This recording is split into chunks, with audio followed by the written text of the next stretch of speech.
Assalamualaikum warahmatullahi wabarakatuh. Pemirsa di mana saja Anda berada, selamat berjumpa kembali dengan channel YouTube Insan Dongeng. Pada kesempatan ini saya Bang Elgi akan melanjutkan tantangan dan jawaban bagian ke-16. Terima kasih kepada semua subscriber yang selalu setia mengikuti. Selamat mendengarkan. Sesudah pembicaraan dengan Komisaris Sempu Mulyono, Gesus dikembalikan ke dalam sel dengan lebih dahulu diborgol lagi.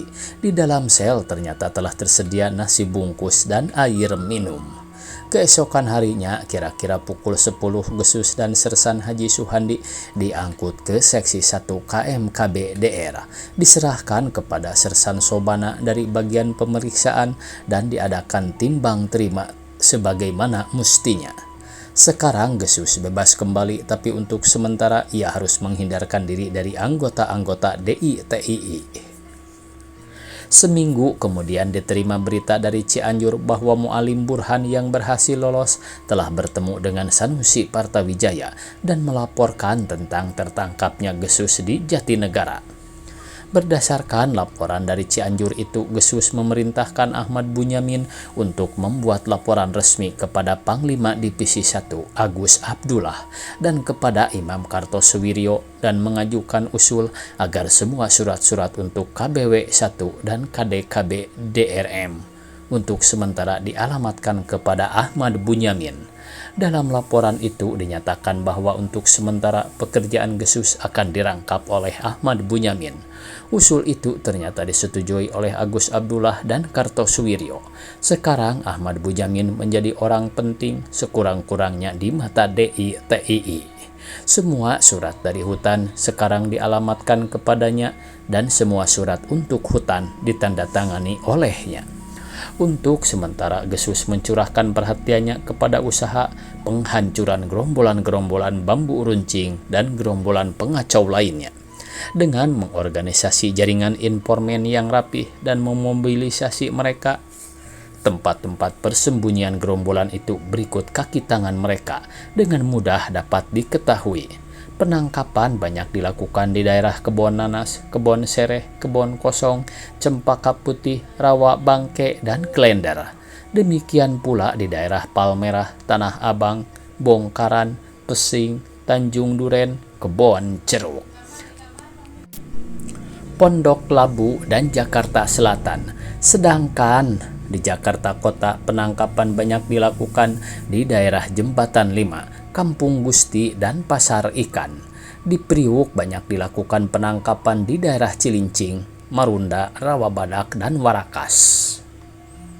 Haji Muhammad Item sendiri akhirnya dapat ditembak mati dalam suatu operasi gabungan dengan batalion Kala Hitam. Tapi penyelesaian menyeluruh terhadap pasukan bambu runcing baru dapat dicapai setelah pemerintah mengeluarkan amnesti umum. Para anggota bambu runcing yang bersedia untuk kembali ke masyarakat dan mendaftarkan dirinya tidak akan dituntut. Mereka ditampung kemudian dikembalikan kepada masyarakat. Khairul Saleh, salah seorang tokoh utama bambu runcing, malah kemudian diangkat menjadi menteri. Banyak pula tokoh lainnya yang kemudian menempati kedudukan terhormat di Angkatan 45 dan di masyarakat. Bambu runcing memang bukan pengkhianat, mereka hanya sekedar konsekuen anti kompromi dan dengan sendirinya juga anti KMB. Penyerahan kedaulatan atau pengakuan kedaulatan atau apapun namanya secara politis dan psikologis menimbulkan rasa tenang pada golongan nasionalis terhadap golongan kolonialis, kapitalis, dan imperialis. Itulah antara lain yang menyebabkan Indonesia menganut politik anti-kapitalis, imperialis, kolonialis secara konsekuen. Politik anti-kapitalis, kolonialis, imperialis itu sejajar dengan politik PKI. Hal itu telah dimanfaatkan sebaik-baiknya oleh pihak DITII. Mereka menganggap Indonesia telah diracuni komunis. Dalam suatu selebaran khusus yang ditulis dengan nama samaran Abu Tahid, Kartosuwiryo telah mencap pemerintah Indonesia sebagai RIK atau Republik Indonesia Komunis yang berkhianat. Kartosuwiryo memang memerlukan dalih politik yang jitu untuk propagandanya agar para pengikutnya merasa wajib untuk berjuang memerangi komunisme dan kekafiran. Menjelang dilangsungkannya Konferensi Asia Afrika yang pertama di Bandung, terasa benar pihak DITII telah meningkatkan kegiatannya. Secara politis memang dapat dipahami kalau mereka berusaha untuk menyabot konferensi penting itu, untuk menjatuhkan wibawa pemerintah Republik Indonesia dan sekaligus menarik simpati pihak asing yang anti-Indonesia, misalnya dengan melakukan aksi teror di dalam kota atau melakukan pembunuhan terhadap para pengikut konferensi. Pihak Intel Divisi Siliwangi menyadari adanya kemungkinan itu, demikian pula pihak CIS. Dan karena itu mereka merasa bertanggung jawab untuk menggagalkan sekiranya pihak sana mau mengadakan sabotase. Dan untuk itu Gesus perlu aktif kembali berhubungan dengan pihak sana. Tapi bagaimana caranya? Bukankah pada pandangan pihak sana Gesus sedang berada dalam tahanan kepolisian? Maka agar Gesus dapat berhubungan lagi dengan pihak sana, lebih dahulu pihak sana harus diyakinkan bahwa Gesus telah berhasil lolos dari tahanan polisi. Dan untuk maksud tersebut surat kabar dapat dijadikan alat yang ampuh. Demikianlah pada suatu hari diberitakan di surat-surat kabar bahwa salah seorang gembong DITII telah berhasil kabur dari tahanan polisi. Berita surat kabar itu kemudian disusul dengan laporan resmi Ahmad Bunyamin kepada Panglima Wilayah 1 Agus Abdullah dan kepada Kartosuwiryo sendiri bahwa memang benar Gesus telah berhasil meloloskan diri dari tahanan musuh, yakni dengan jalan menyogok petugas tahanan. Dan kini Gesus telah berada di daerah Bandung, siap untuk melanjutkan perjuangan suci menegakkan negara karunia Allah. Dan untuk sementara Gesus akan beroperasi dari daerah Bandung sampai situasi dipandang mengizinkan untuk kembali ke Jakarta. Berita surat kabar dan laporan Ahmad Bunyamin itu disambut gembira oleh pihak sana. Gesus banyak menerima surat ucapan selamat dari berbagai daerah. Sekarang ia terpaksa membuang nama Soekarta dan menggantinya dengan nama baru Sudirman. Sesuai dengan kode etik bawahan terhadap atasan, Gesus sendiri mengirim kurir kepada Panglima Wilayah 1 Agus Abdullah untuk melaporkan secara resmi bahwa sekarang ia sudah bebas. Sedangkan kepada Kartosuwiryo dikirim kurir khusus untuk melaporkan hal yang sama dengan disertai tambahan bahwa sekarang ia sudah siap untuk meneruskan perjuangan dan menunggu perintah imam. Sementara itu, pada bulan Maret 1955 kepada Gesus diperintahkan oleh Komandan KMKB DR untuk pergi ke Bandung, memenuhi permintaan dari Kepala Seksi 1 Divisi Siliwangi, Mayor Daeng Kosasih, dalam rangka menjalankan tugas pengamanan Konferensi Asia Afrika terhadap segala kemungkinan sabotase dan gangguan keamanan. Gesus segera berangkat dan langsung menghadap Mayor Daeng Kosasih. Kemudian oleh Mayor Daeng Kosasih, Gesus langsung dihadapkan kepada Panglima Divisi Siliwangi. Setelah mendapat petunjuk-petunjuk dari Panglima Divisi Siliwangi, Gesus mengajukan usul agar ia tidak dikelompokkan dengan unit-unit keamanan yang telah ada, melainkan diberi kebebasan berdiri sendiri dan hanya melapor kepada Mayor Daeng Kosasih atau langsung kepada Panglima. Panglima menyetujui usul itu. Sekembali dari Panglima, Gesus segera memeriksa pos-posnya yang tersebar di seluruh kota Bandung. Dari pemeriksaan itu, ia memperoleh kenyataan bahwa pihak DITII telah menambah orang-orangnya. Gesus segera mengambil langkah pengamanan, yakni dengan jalan menempatkan orang-orang DI palsu untuk mendampingi orang-orang DI asli. Sementara itu, seminggu setelah Gesus mengirim kurir khusus kepada Kartosuwiryo untuk melaporkan bahwa ia sudah bebas kembali, datanglah kurir khusus dari Imam Kartosuwiryo membawa surat khusus pula. Ternyata surat itu berupa surat perintah jihad yang isinya menunjuk Gesus sebagai pimpinan sabotase untuk menggagalkan, mengacaukan dan melakukan pembunuhan terhadap para Perdana Menteri peserta Konferensi Asia Afrika dari blok komunis atau sosialis.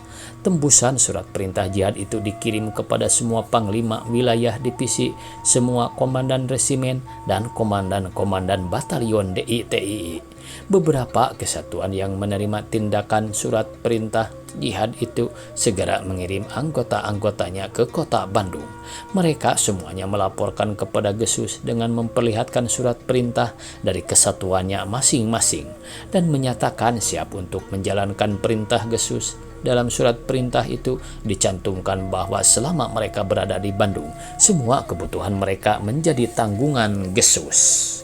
Dalam surat perintah jihad Kartosuwiryo yang telah disebutkan di atas, dicantumkan pula bahwa Gesus harus menghubungi delegasi-delegasi dari negara-negara Islam peserta Konferensi Asia Afrika untuk memperjuangkan dukungan mereka terhadap NII.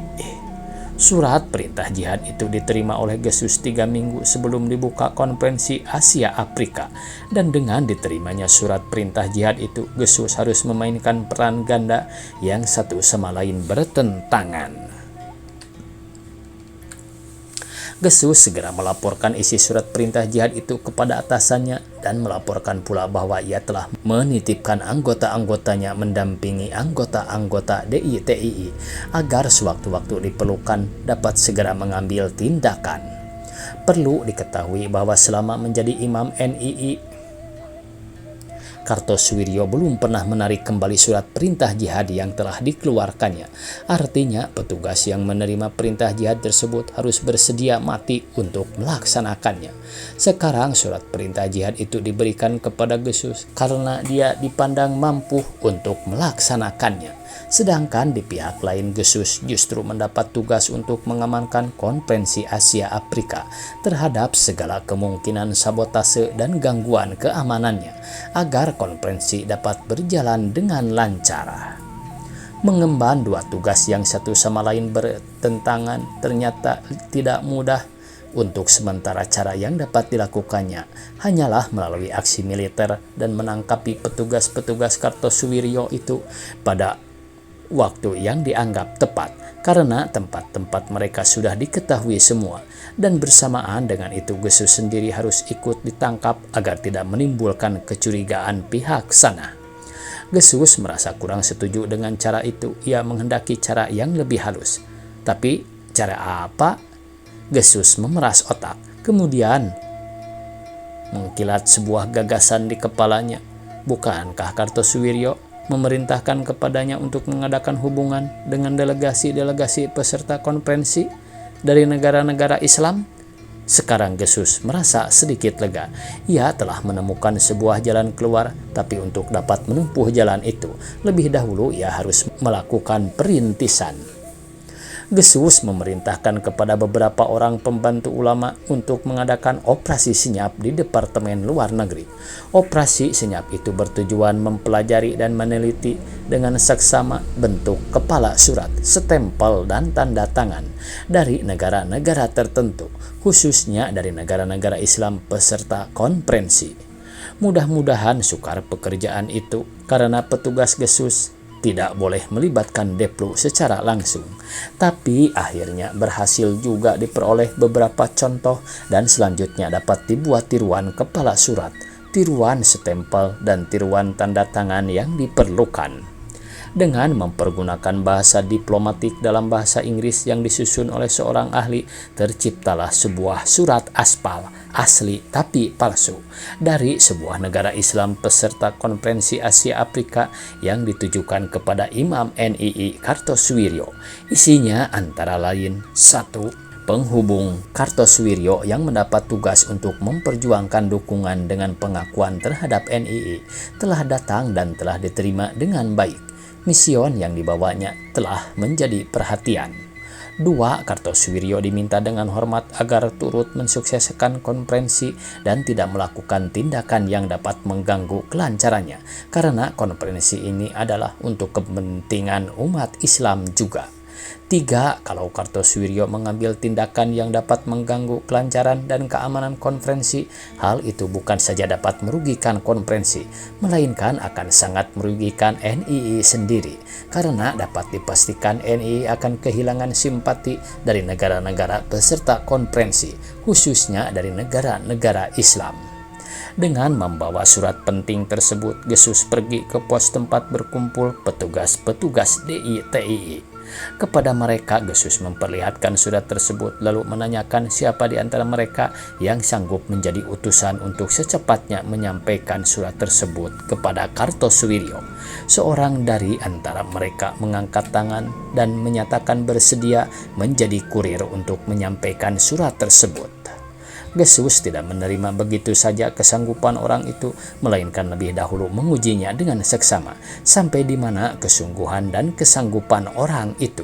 Orang itu tetap pada pendiriannya dan menyatakan sanggup dan bersedia memikul semua risiko, sekalipun harus mengorbankan jiwa, dan menjamin surat itu akan sampai pada Kartosuwiryo dengan selamat. Gesus masih belum puas. Ia menanyakan apakah orang itu bersedia dibaiat. Orang itu tanpa ragu menyatakan bersedia, maka segera dilakukan penyumpahan. Setelah itu barulah surat itu diserahkan kepadanya dengan pesan harus segera disampaikan kepada Kartosuwiryo, dan dari sana harus membawa balasannya. Setelah kurir berangkat, Gesus mengatakan kepada yang lainnya bahwa sekarang ia sedang kekurangan biaya dan perbekalan. Lalu menanyakan kepada mereka siapa di antara mereka yang mempunyai gagasan untuk mendapatkan uang. Ternyata tak ada seorang pun di antara mereka yang mempunyai gagasan. Karena tak ada yang mempunyai gagasan, maka sekarang Gesus mengemukakan gagasannya sendiri. Ia mengatakan bahwa untuk memperoleh uang yang sangat diperlukan itu terpaksa harus ditempuh cara yang biasa dilakukannya di Jakarta, yakni melakukan perampokan. Ia mengatakan akan segera menghubungi bandit-bandit kota Bandung untuk mencari sasaran yang baik. Taktik itu dijalankan oleh Gesus dalam rangka meningkatkan kepercayaan orang-orang DI itu kepadanya agar mereka tunduk dan taat kepadanya. Sehabis mengadakan pertemuan di pos khusus tersebut, Gesus segera melaporkan kepada Mayor Daeng Kosasih mengenai apa yang telah dilakukannya, sekaligus mengemukakan rencana perampokan sandiwara. Mayor Daeng Kosasih meneruskan laporan itu kepada Panglima. Panglima dapat menyetujuinya. Beliau kemudian memberikan sejumlah uang. Gesus segera kembali ke penginapan untuk mengolah lebih lanjut pelaksanaan sandiwara perampokan yang akan dipentaskan olehnya. Kemudian ia membeli sejumlah pakaian bekas dan beberapa potong perhiasan. Setelah itu ia pergi ke Gado Bangkong menghubungi seorang anggotanya WNI keturunan Cina bernama Liem. Liem menyatakan bersedia rumahnya dijadikan panggung sandiwara. Pada malam yang telah ditentukan, Gesus segera bergerak. Ia membawa 2 orang DI aspal dan 2 orang DI asli. Mereka berangkat mengendarai sedan yang dikendarai oleh Gesus sendiri menuju ke rumah Liem. Setiba di depan rumah Liem, mereka segera beraksi. 2 orang DI aspal ditugaskan masuk ke rumah Liem, sedangkan 2 orang DI asli ditugaskan berjaga-jaga di luar. Gesus sendiri siap menanti di kendaraan. Tidak lama kemudian terdengar kegaduhan, seakan-akan pintu rumah dibuka dengan paksa, menyusul terdengar suara teriakan dari penghuni rumah, disusul lagi dengan suara tembakan. Tentu saja kedua perampok itu berhasil dengan baik. Mereka lari keluar rumah membawa bungkusan berisi pakaian, berikut sejumlah uang dan perhiasan.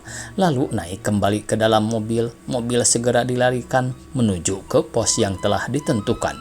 Di situ telah menanti orang-orang DI aspal dan DI asli. Hasil perampokan segera diperiksa. Anggota-anggota DI yang melihatnya nampak tercengang. 10% hasil perampokan itu disisihkan untuk disetorkan kepada Mahkamah Keuangan karena jumlah itu merupakan hasil ghanimah. Sisanya sebagian dibagikan sebagai uang saku, sebagian lagi untuk kas perjuangan. Dengan sandiwara itu, Gesus berhasil meningkatkan kepercayaan para anggota DI kepadanya. Bahkan di antara mereka ada yang melaporkan cara Gesus mencari uang itu kepada Kartosuwiryo. Waktunya habis pemirsa. Dicukupkan sekian, semoga esok kita bisa berjumpa kembali. Billahi taufik wal hidayah. Wassalamualaikum warahmatullahi wabarakatuh.